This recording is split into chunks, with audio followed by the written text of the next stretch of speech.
Computers, I've loved them since I've been able to afford to have my own, right back in the beginning of the modern home computer era, the 1980s. And I've owned a large number of different kinds of computer, and I've expressed publicly loyalty to this kind or that kind. But recently my mind has turned, as many people's have, to this whole business of free software. And there's a lot of confusion about what this means. And I'd like to help clear it up, because this happens to be a year of celebration, and I want to help us all celebrate it and look forward to the future of free software. If you have, plumbing in your house, it may be that you don't understand it, but you may have a friend who does, and they may suggest you move a pipe here, a stopcock there, a valve somewhere else.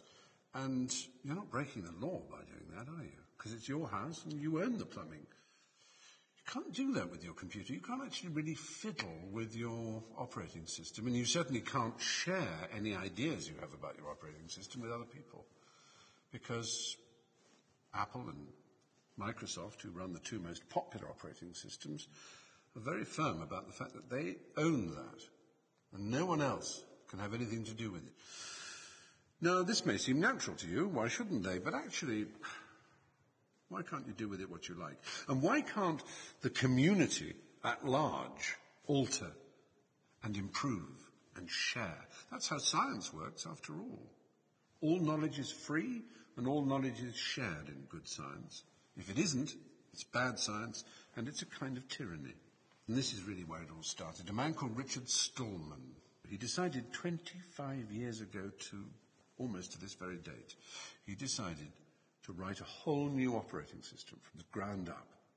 He called it GNU, which stands for GNU is not Unix, because it isn't. It's similar to Unix in many ways, but every element of it, every module, every little section of the code, and it's a gigantic code because it's to run on many, many platforms, is run by the community, is run by coders out there who are welcomed into the GNU community to help improve the software.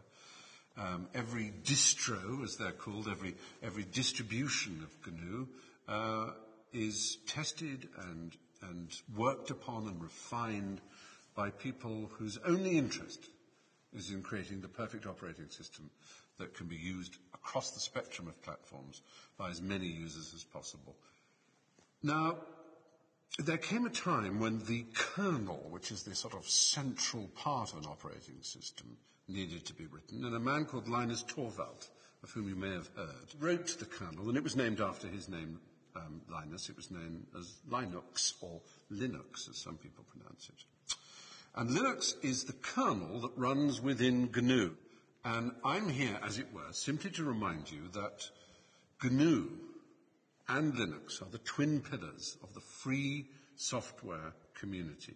People who believe, and this is the important part, that software should be free, that the using community should be allowed to adapt it and adopt it, to change it, to improve it, to spread those improvements around the community, like science.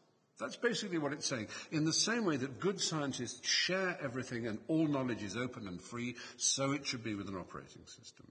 So, if you're a supporter of GNU, if you're a supporter of Linux and Free Software Foundation, well, what can I do, you're probably wondering.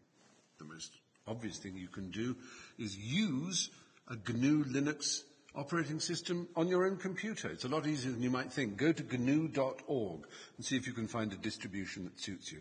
Probably, if you like a good graphical user interface, something like GNU Sense.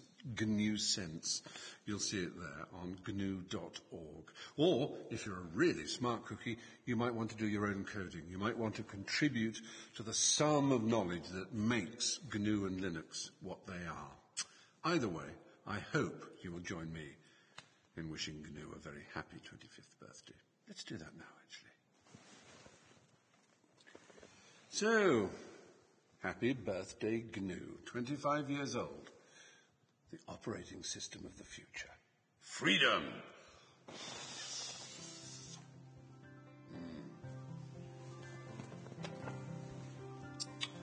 Chocolatey good. The tastiest operating system